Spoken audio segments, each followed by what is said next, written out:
Dès qu'il le peut, le président de l'association de pêche de Sélestat prend le temps de se consacrer à sa passion le long des rivières de la commune. Au-delà du plaisir d'attraper du poisson, il y a celui de passer un moment de sérénité en pleine nature.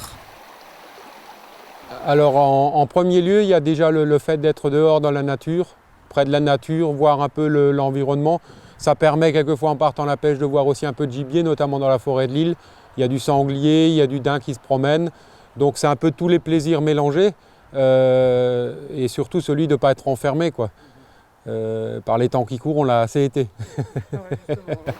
Les 300 membres de l'association de Sélestat ont de la chance. Le territoire compte de nombreux cours d'eau.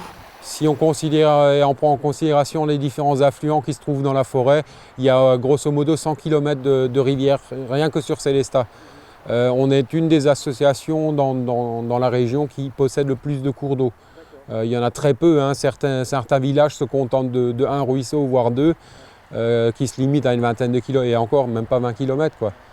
On a quand même beaucoup d'eau sur Sélestat, hein. Sur ce type de cours d'eau, Didier affectionne une technique de pêche particulière. Ici, dans ces petits cours d'eau qui sont quand même relativement encombrés au niveau des branches, des arbres, etc., la pêche idéale au final, c'est une pêche au toc, c'est-à-dire un ver de terre manié finalement, sans bouchon, sans rien.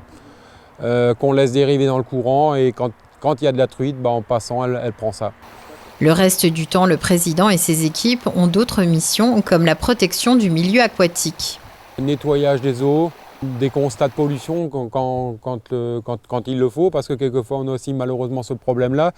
Il y a aussi une partie alvinage pour la pêche. Les gens veulent toujours prendre du poisson mais oublient souvent qu'il faut en mettre pour en prendre.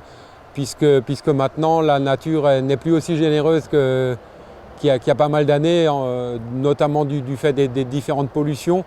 La plus importante ayant été Sandoz, hein, tout le monde s'en rappelle, où il y a eu des tonnes de poissons qui sont morts dans le Rhin et tous ces affluents d'ailleurs. C'est descendu jusqu'à Lille, un peu partout, hein, il y a eu pas mal de décès de poissons. Le travail de président consiste également à organiser différentes activités à l'étang de l'association.